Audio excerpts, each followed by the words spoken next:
welcome back to another episode of Vulgar Video Vlogtober. I am your host, Justica, and this is my co-host, Samo.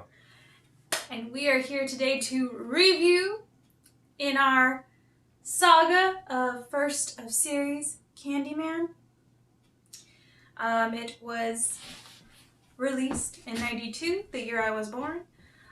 It is directed by Bernard Rose, and the runtime for this is probably the longest runtime we have watched, at least for this series of... Probably. Yeah. The runtime for this is 99 minutes. I'm gonna tell you right now, this was like one of the few movies, like as a kid, like, oh, I've seen, like if you were a cool kid, you've seen this horror movie, and I'm sitting there as like a 5-year-old, 6-year-old, like, nope, not happening. Nope. I want to watch Powerpuff Girls at my slumber party, not Candyman. I think I've watched this before. I'm not 100% on it. Probably did when I was really, really young, so don't have much of a memory about it. Do remember one scene from it, but I'm sure if you've ever watched any sort of horror movie review channel or anything like that, or a documentary, you've seen this scene. So just going in and hoping it's going to be good. The synopsis we have here is: grad student Helen Lyle unintentionally summons the Candyman, a hook-handed creature made flesh by other people's belief in him. So should be nice and creepy. Yeah. Just now reading the synopsis, I feel like probably another reason I didn't watch this is because, like, my dad scared us as kids when we went camping about this creepy man, the Hook Man. Like, that was his campfire story to scare us. So just, like, I'll probably have, like, seen this as a synopsis. It was just like, nope. Fuck no.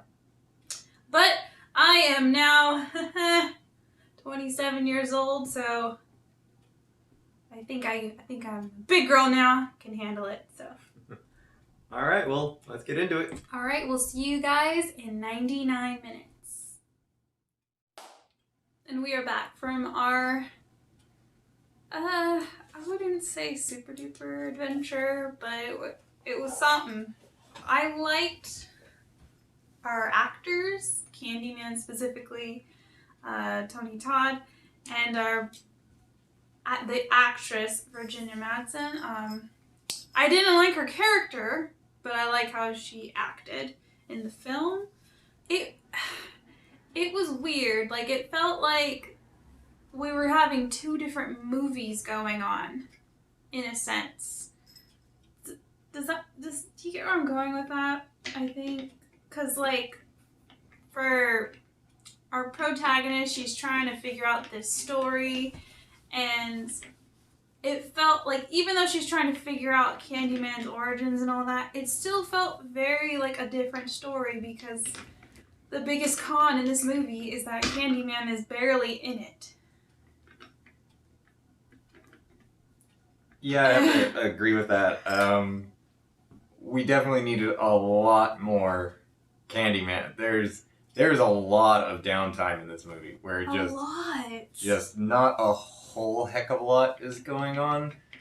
I do agree that one of the main strengths are the actors and actresses involved. Mm-hmm. They all did pretty dang good job. Well, except for the girlfriend, Stacy. That was not a great performance. Other things that were pretty good, the music was definitely, it felt appropriate. So that was a positive, and the practical effects are amazing. All right, every bit of the practical effects is done very, very well, including shout out to Tony Todd for taking quite a number of bee stings for the team. That's going above and beyond right there. I can agree with that. The biggest cons, well, you already touched on it. We need a lot more Candyman in this. He's the most interesting part. Yeah, he really is, because, like, even though Virginia Madsen did well in acting, I didn't like her character. I wasn't rooting for her. I wasn't feeling it, to be honest. Again, she acted very well, but her character overall was just not feeling it at all. It sucks, because it's like, we're in that not gray area, but it's kind of in that area where like the actors and actresses did really well, but the storyline is just boring, you know? So Yeah. I'm engaged because they're acting well, but I wasn't really engaged because like, where the fuck are we going with this? Big problem here. You give us a lot of backstory on Candyman, his origins, all that sort of stuff. That's fine. That's good. But you don't develop his mythos beyond that. You don't. Yeah. We don't have any idea what exactly he is at the moment or what he's capable of, other than killing people with a hook. But he can kind of just appear and disappear at will, regardless of if you say his name or not. Mm-hmm. You need to develop that a little bit more, because right now it just kind of feels like he's just like a particularly powerful like specter or something. Like it felt like, with that being said, like definitely developing his mythos, because like, is he immortal or is he trying to stay immortal by being, talked about? Because he kept bringing up like, we will be talked about, da da da da da, no one's talking about me, so I'm gonna kill you to make sure people are talking about me. So it, like, I didn't know if they were alluding to the fact like, if he's still talked about, as a campfire story or a horror story, you say around the table, like, is that what sustains his immortality? Because at the end, spoiler alert, at the end, they're basically having a bonfire outside of Caprini Green, because that's where Candyman, that's where he haunts. That's his area. That's his domain. And so the people in that area are lighting this thing on fire, thinking Candyman is in there, which he is in there. And it's just like, so did he die, or like, it's. Yeah, the mythos needs to be elaborated more explicitly, and if it is more explicitly in the rest of the series, okay, but like, this is our first grab at, before even considering doing sequels, so it's like, you need to have some kind of elaboration on the mythos, and then if you want to keep adding on to it or further expanding it, then that makes sense to do the sequels. So that's where we're lacking at, or I feel like we can agree that that's where the lacking is for sure. Yeah, and also the ending, what I would just basically call like a epilogue sort of scene. Yeah. It's just strange. It is alluded to that this is what's going to happen. It's not like it just completely comes out of left field or something, but it's not very well executed. So that kind of spoils things here. It's just, I can definitely see why it became popular. I can see why it is still popular, and I understand why some people would be, would consider this, a modern horror classic, but there's just too much downtime. There's just too much, just nothing really happening. So with that, what's the rating on this one?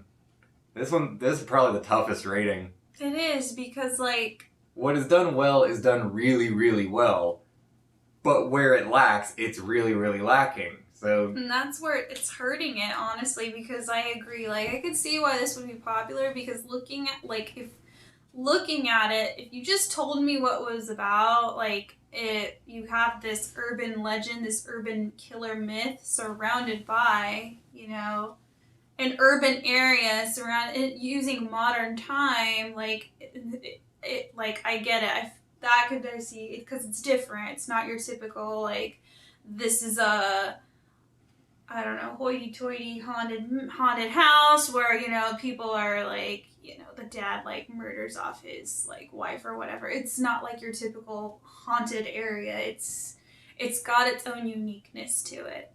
But you need to expand that uniqueness. Like, okay, here's what it is, but all right, keep me engaged. Like, you're telling me one thing, but you're not selling it right. You know what I mean? I'm gonna have to give this a 2. A 2 out of 5. Yeah, I'm gonna have to agree with that one. It's a 2 out of 5.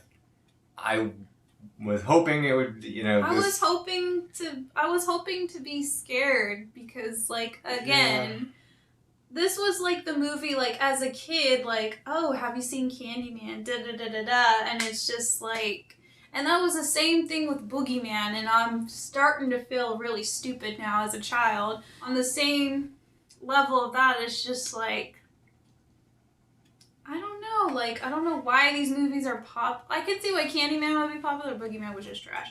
But I don't know. I was disappointed, in all honesty.